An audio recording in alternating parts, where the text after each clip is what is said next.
Hello, this is Dr. Paul Cottrell, and I'm going to be doing a video. This will be episode 4 of Vaca Wars. I have been doing some texts with Chris Hunter, and I asked him if he could do an analysis on the weather pattern over Europe. So he did 3, 4 different videos. He did a weather pattern over the United States, over Asia, Europe, and the whole world. And I did a video on episode 3 where you could see my breakdown on what's going on with Europe and Ukraine and with Russia and how it all pans out with this two-front war. Potentiality. There's going to be a potential Asian theater and then the European theater. Now, I stated that there's probably about a 30% chance of tactical nukes to be used in Europe by Putin, and a 40% chance for biologics, and maybe even a 50% chance for chemical warfare. And they're not mutually exclusive. It could be a package deal where, it's some are released at different times, kind of thing. So the thought that I had was, well, if he's going to do it, he's probably going to do it in the near term and with the tactical nukes. And the question is, what's the weather pattern? And how does that line up with potential fallout in Moscow? So what I'm going to do is I'm going to share you the screen of the analysis that Chris Hunter did. All right. And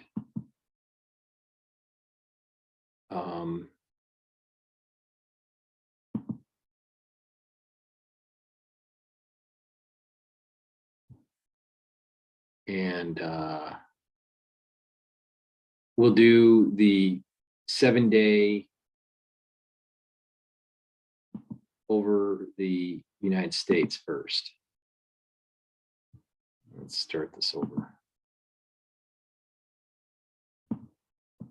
Okay, so this is a 7-day forecast over the United States. And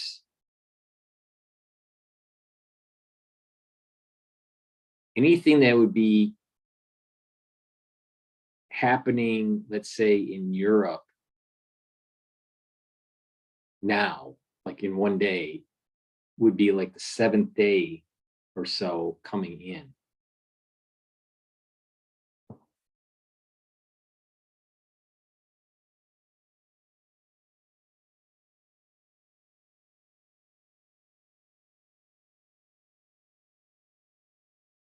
Okay. Now, what's important here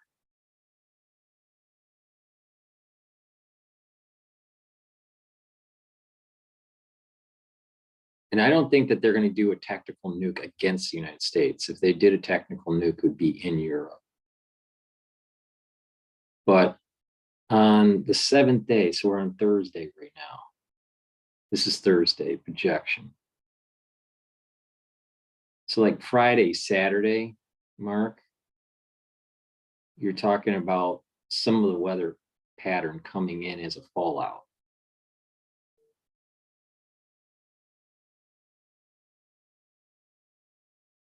Okay, now we're in Saturday.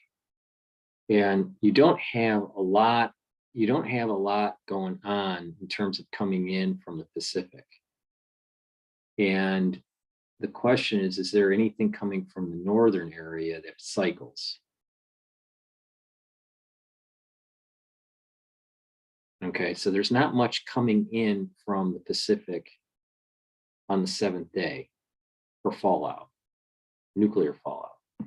But on the Saturday, Sunday. So if they did something and they launched something, and then let's say on Monday, is there anything that's circling? Question, is there anything circling from the North Pole coming in?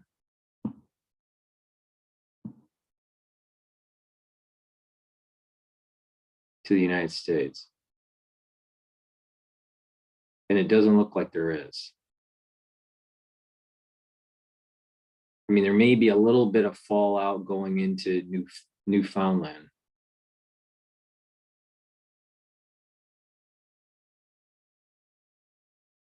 But it doesn't look like there would be fallout for the United States. If it happened right, again, the thinking here is that if the tactical launch was tomorrow or the next day, what would happen for a fallout in the United States? It doesn't look like there would be anything coming in on the seventh day as a fallout. And on the first 2 days, it doesn't look like there's that much coming in to the United States, or maybe a little bit of a fallout in the eastern side of Canada. But it doesn't look like there would be that. I think we're relatively okay. That's North America. Now, in terms of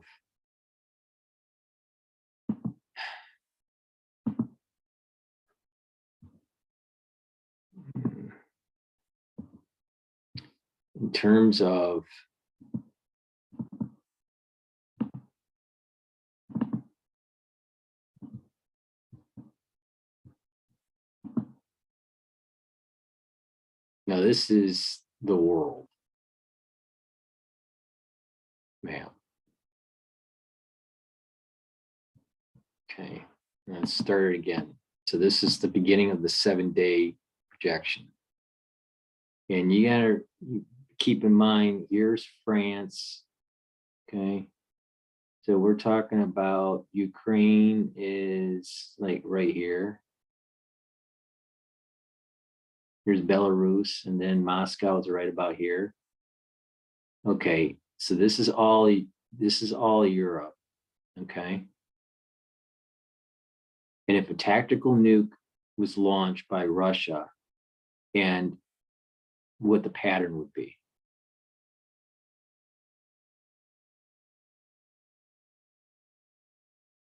So the idea here is, play it again. Okay. So they launched something on Sunday or Monday. What would happen? So now this is Sunday. All the weather is going into Moscow if they launched in Europe. Okay. Now, as they launch, then there's not that much of a, there doesn't seem to be that much of a cycling around that's coming back to the United States. There seems to be a weather front that's pushing it away.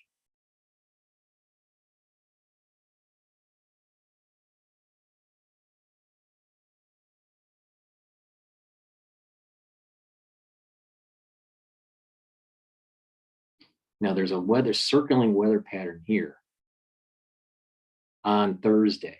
If they launched on Thursday,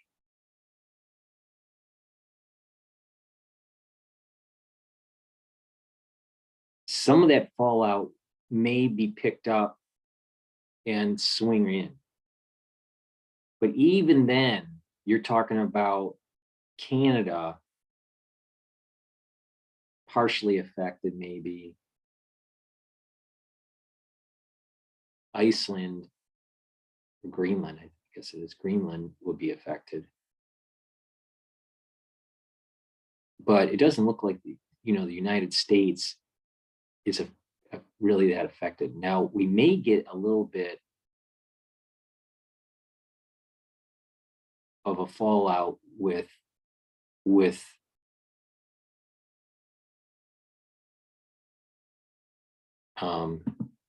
Alaska. So they do a launch on Sunday or Monday. And then this weather pattern carries this out. And this will follow across Russia, parts of China that fall out, and then it would hit a little bit of Alaska here. All right. Yeah, so now you're starting to see the weather pattern coming in and then hitting Alaska. So the bottom line here is that from a United States point of view,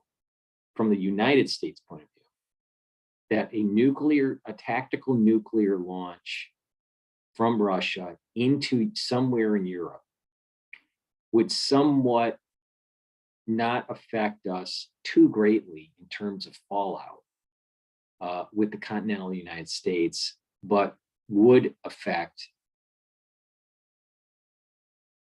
Alaska.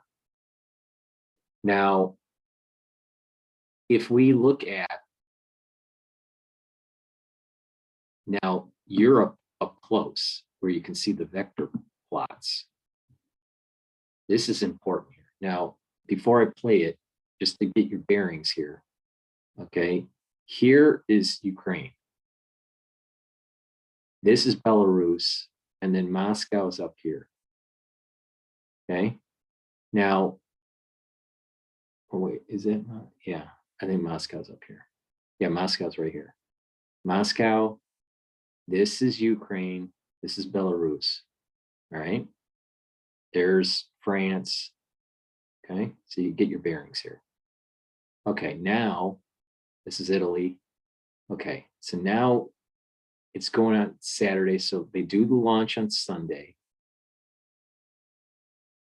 What would happen? Okay, now we're on Sunday. They launch somewhere.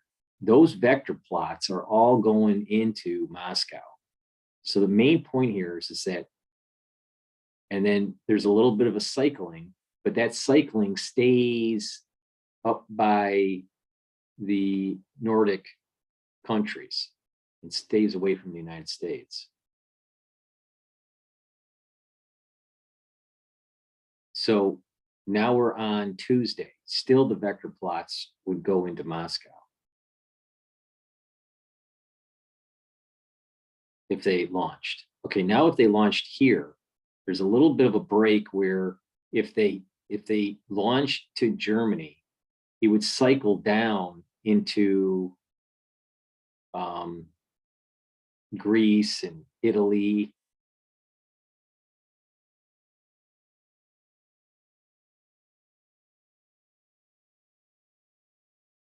But then the vector plots come back up.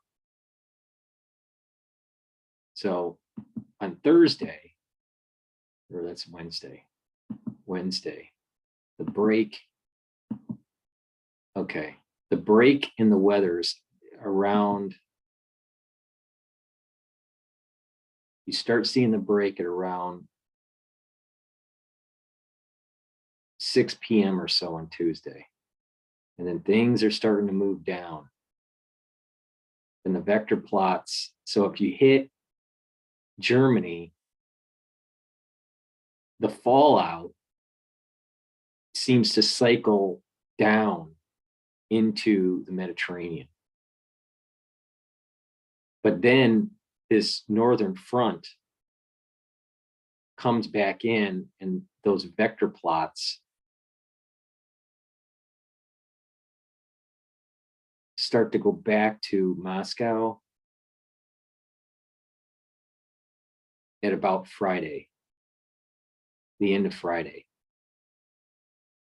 So if there was a tactical nuke against Germany, it would have to be around Wednesday or so. the point I'm making is that there's a fluctuation in the vector plot, and that depending on when they use the tactical nuke, if there's going to be a fallout or not in Moscow. There are more chances of there being a fallout than not. So, but because of the way the weather just kind of crosses over through Europe into Russia. But there are times where there's a northern front that comes in, a weather front, and then it kind of cycles and changes the weather pattern a little bit and circles it down into the Mediterranean. And that lasts for about a day and a half to 2 days. So it minimizes the fallout. My point here is that there are minimal windows of opportunity in terms of being able to use a tactical nuke for Russia. All right. Now, let's take a look and see if there's anything that we see for the Asian map that Chris Hunter did. Okay, so we have to get our bearings here. Okay, so we have India here, and we're going to have China here. Okay, and then you have China here, you have Korea and Japan.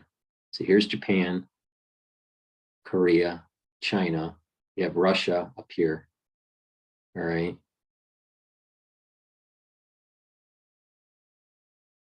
Okay, so let's replay this. Okay, so this is Saturday, and then we're going to go into Sunday. And we're concerned about, okay, if something happens on Sunday, what the weather pattern would be. Okay, so something's launched, and then now you're starting to get near the end. All right, now we're in Monday. Now we have something coming over. All right. Now, most of that is pushing up into the north. That's all Russian territory through Tuesday.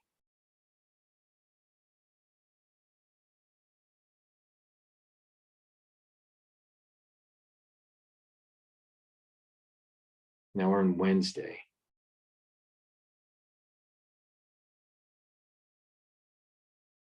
And then you have some swinging down. So you may get some fallout in Hokkaido, but most of that fallout would be in Russia. All right. But then there was that window that I said that around Wednesday to Thursday, if they launched, Wednesday to Thursday, this time frame probably wouldn't show much of what that effect would be. We would need 3 or 4 more days in the forecast. But there was this window, Wednesday or Thursday, where it might work for Russia. So there's not much fallout if they launched tomorrow all the way to mid-Wednesday, it would fall out for Russia. If they do mid-Wednesday to Thursday, then there's probably going to be less fallout for Russia. And then they lose that opportunity again. And then Friday, Saturday, Sunday, the same fallout issue.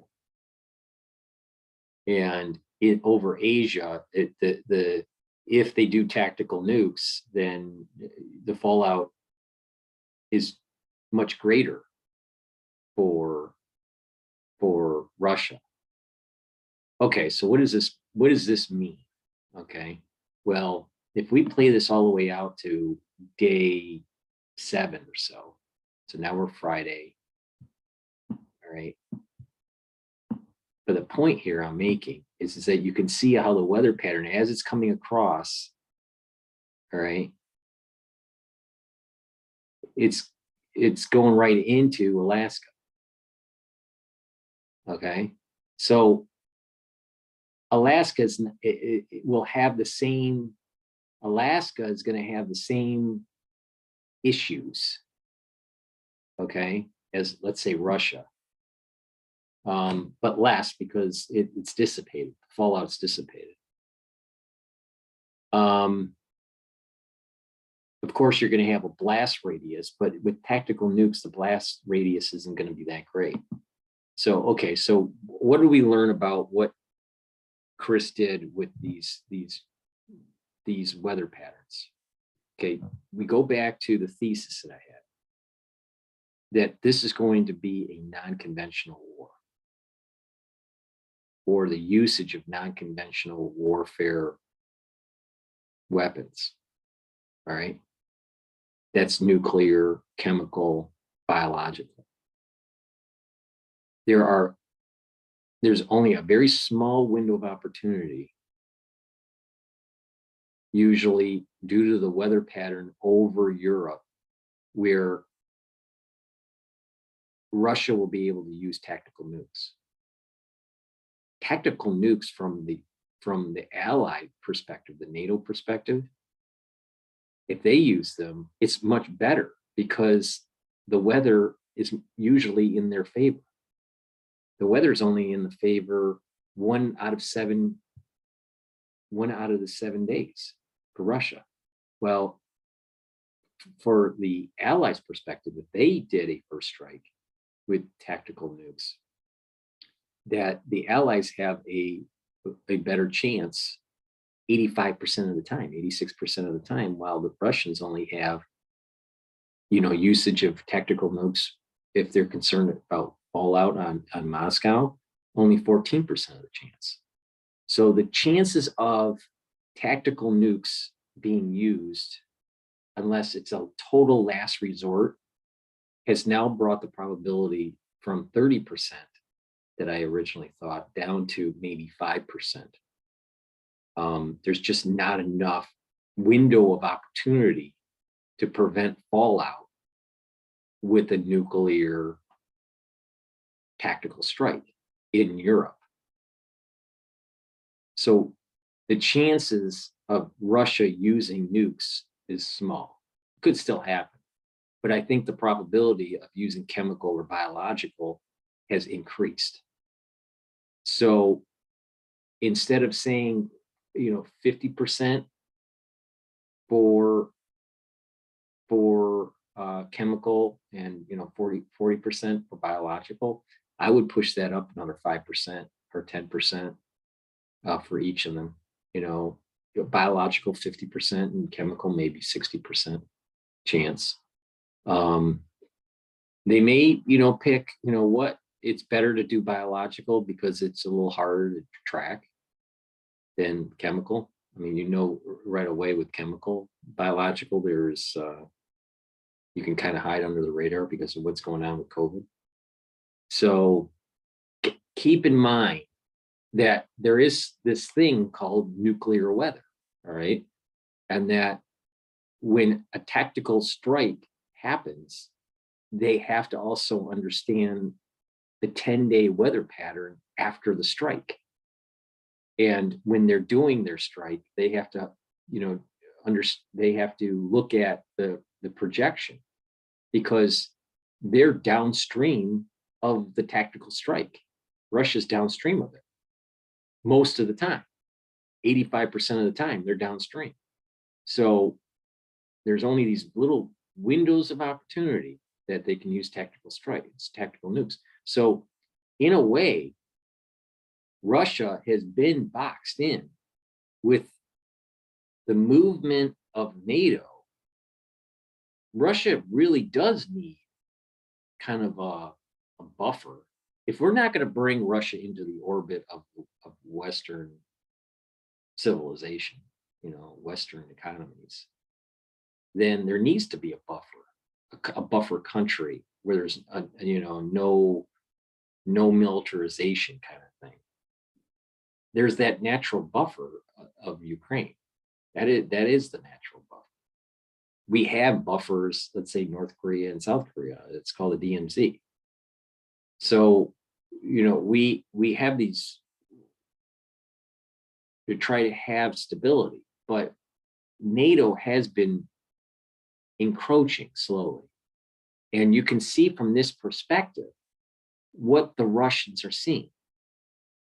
Tactical nukes are usage is more advantageous for the Allied forces, the NATO forces, than it is for the Russians because of the nuclear fallout. Weather pattern, 85% of the time. It's only 14% of the time where tactical nukes would be beneficial to Russia. That leads to all-out Armageddon, nuclear Armageddon, and no one wins it. So keep this in mind. I think that they're going to go in. The question is, how much are they going to carve out of Ukraine? It's probably going to be just the eastern part of Ukraine, the separatists. And then, they'll just hold that line and not go any further, similar to what they did with Crimea, but in a larger scale. The question is as they do that, how engaged will NATO be?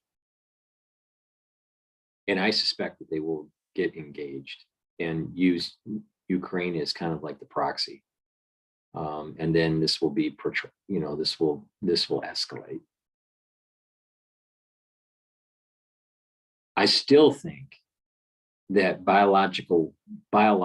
using biologics is where this is going to go. And I'm not sure who would launch it first.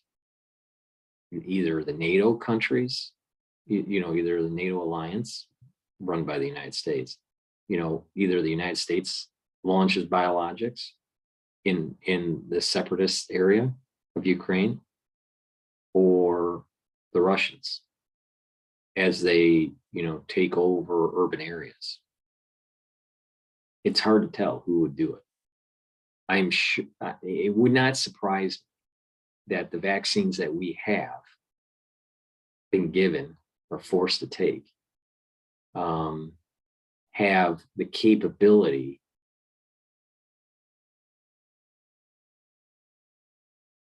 to neutralize whatever they use on the battlefield, the United States. In other words, it is not so clear to the scientific community that the vaccines only give you antibodies for SARS-CoV-2. It could be giving you antibodies for something else too. And those antibodies that are created may be dual, have some sort of dual function, have some sort of cross reactivity to something else that hasn't been released. And this plays into the fourth and fifth cocktail, potential release, or the MERS, or there's the Marburg stuff and all this. So pay attention.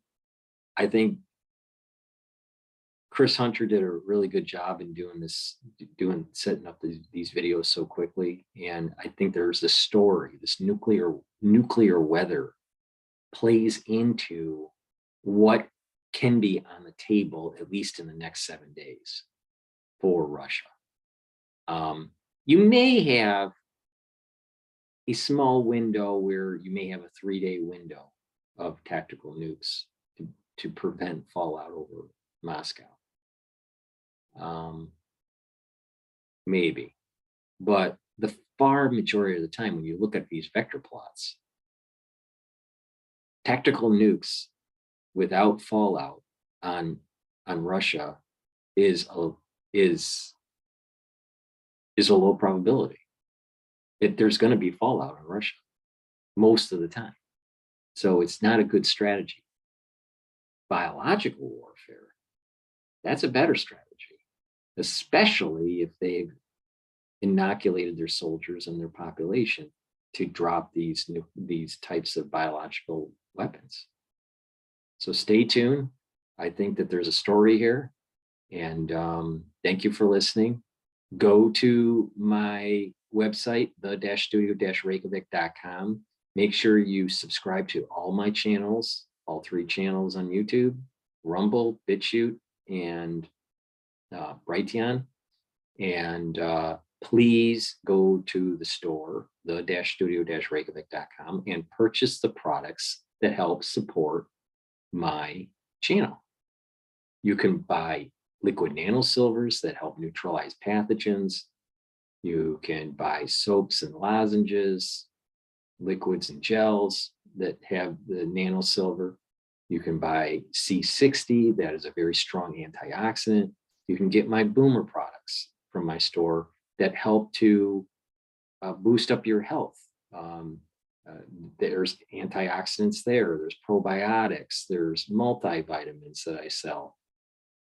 There's resveratrol and ashwagandha and collagen, vitamin D, zinc that I have with magnesium. So there's a lot of really good supplements that I offer. And then please look into the all natural deodorants that I sell that were made by Gail from Rainbow Herbals. There's no aluminum in it, and they're all natural. They're either scented with citrus or peppermint lavender.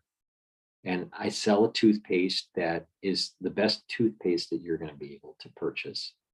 It's a nano silver toothpaste, and it doesn't have any fluoride.